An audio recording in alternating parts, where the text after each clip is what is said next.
크로아티아 축구 국가대표팀. 유니폼 컬러가 확실한 나라입니다. 국기에 있는 빨간색과 흰색의 체크 무늬가 그들을 상징하는 색깔이죠. 유니폼 배색이 예쁜 편이라 크로아티아 국대 유니폼은 세계 각지에서 많이 팔립니다. 1998년을 시작으로 2018년, 2022년까지 24년간 6번의 월드컵 출전, 그중 3번의 4강 진출과 2번의 3위, 1번의 준우승을 달성한 남유럽의 축구 강국입니다. 인구는 380만에 경제력이 막강한 것도 아닙니다. 여기에 자국 리그 수준도 낮은 편이죠. 프랑스, 잉글랜드, 독일처럼 이민자를 많이 받는 것도 아니어서 한계가 명확한 나라입니다. 그럼에도 크로아티아 축구 국대의 성적을 잇게 한 원동력은 스타 플레이어와 근성이었습니다.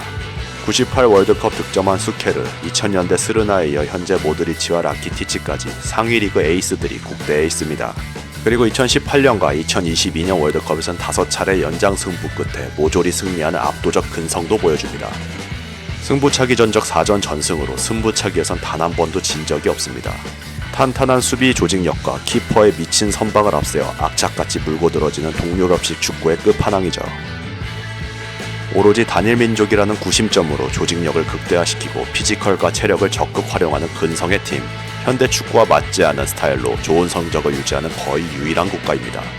그들은 유고 연방의 소속국으로 살다가 1991년 동구권 붕괴를 계기로 슬로베니아와 함께 독립국을 선포합니다. 이후 크로아티아 독립전쟁을 거쳐 완전한 독립을 달성한 크로아티아는 1996년부터 국제대회에 참여하기 시작합니다. 국제무대 데뷔전인 유로 96에 참여하여 본선 진출을 달성, 8강까지 진출하는 데뷔전을 화려하게 치르죠. 그리고 98 월드컵 지역 예선이 시작됩니다.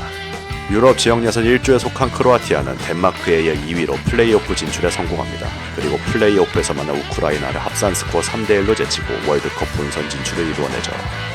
이들은 신생팀답지 않은 스쿼드로 월드컵 본선에 도전장을 냅니다. 수비엔 더비 카운티의 슈티마츠, 에버튼의 빌리치, 미드필더엔 AC 밀란에서 뛰는 보반과 파르마의 스타니치가 있었습니다. 공격진엔 레알의 슈케르와 발렌시아의 블라보이치까지 월드컵 본선에 진출할 만한 스쿼드였죠. 조별리그 H조에 속한 크로아티아는 아르헨티나, 자메이카, 일본과 한조가 됩니다. 크로아티아의 조별리그 첫 상대는 자메이카, 두 국가 모두 월드컵 첫 출전이었습니다. 초반부터 거세게 몰아붙이는 크로아티아, 전반 26분 크로스 상황에서 스타니치가 선제골을 뽑아내며 1대0으로 앞서 나갑니다. 이후에도 상대 페널티 에어리어 안에서 날카로운 공격을 이어나갑니다. 자메이카도 가만히 있진 않았습니다. 전반 44분 측면에서 올린 크로스를 로비얼이 마무리하며 1대1 동점. 그렇게 전반전이 종료됩니다. 후반전 프로시네치키가 올린 크로스가 자메이카 선수 팔에 맞고 행운의 득점, 2대1로 역전에 성공하는 크로아티아. 동점을 노렸으나 크로아티아 수비진에 막히는 자메이카. 후반 69분 슈케르가 가슴 트래핑 후 슛을 날려 추가골까지 뽑아냅니다. 그렇게 경기는 종료, 1승을 챙기는 크로아티아였습니다. 두 번째 상대는 일본. 일본은 아르헨티나전에 이어 크로아티아를 상대로도 쉽게 무너지지 않는 모습을 보였습니다. 크로아티아의 파상 공세를 버텨가며 간간히 역습을 보여주기도 했었으나 그대로 전반전은 종료. 후반전 나나미의 오버헤드킥이 터졌으나 빗나갑니다. 다시 크로아티아의 파상 공세는 이어졌고 골대의 도움으로 간신히 버티던 일본. 후반 77분 아사노비치의 크로스가 슈케르에게 전달되었고 슈케르는 이를 놓치지 않고 결국 가와구치의 왼쪽을 뚫고 득점에 성공합니다.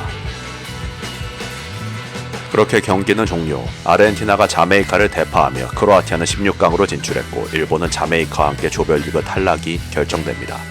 3차전 상대는 아르헨티나. 이미 토너먼트 진출이 확정된 두 팀. 아르헨티나는 후보 선수를 투입하며 주전에게 휴식을 줍니다. 서로의 골문을 지속적으로 위협하며 공방전을 벌이는 양팀. 오르테가의 패스가 피네다에게 연결됐고 가볍게 마무리, 1대0으로 아르헨티나가 앞서 나갑니다.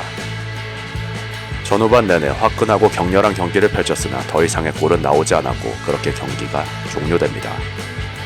조별리그 2위로 16강에 진출하는 크로아티아의 상대는 루마니아였습니다. 모든 선수들이 노란색으로 염색한 짧은 스포츠 머리, 감독은 삭발까지 하며 심기일전한 루마니아였습니다. 단합력에도 불구하고 크로아티아의 수비진을 뚫기엔 역부족이었습니다.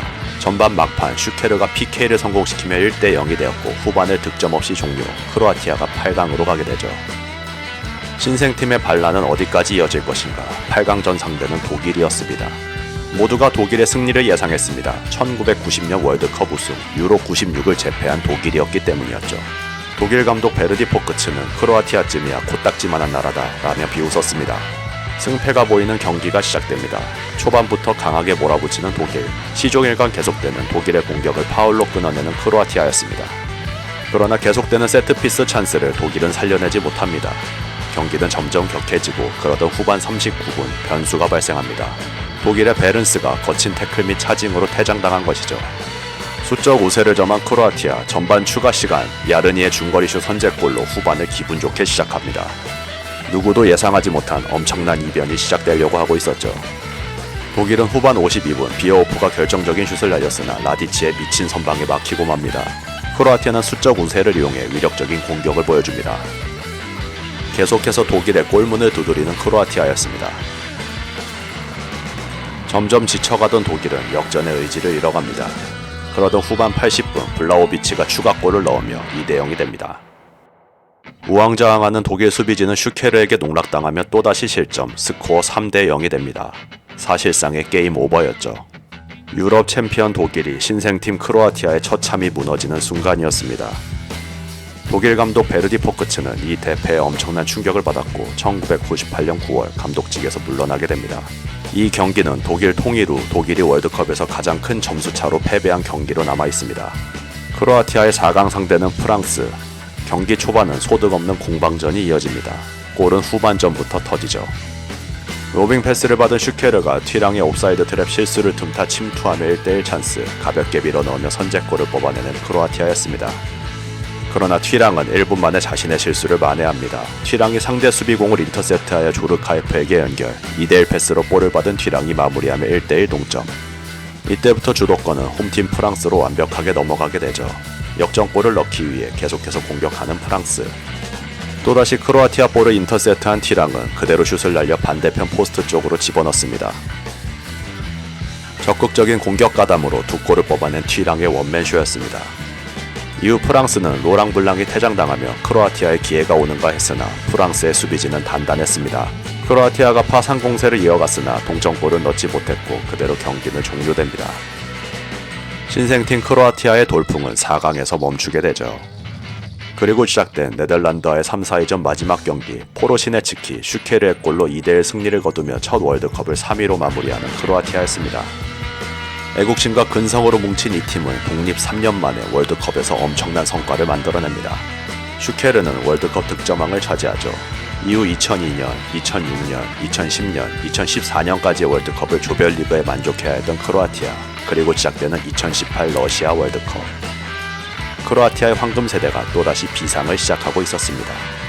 두 개의 무기를 든 발칸반도의 작은 거인이 또다시 반란을 준비하고 있었습니다.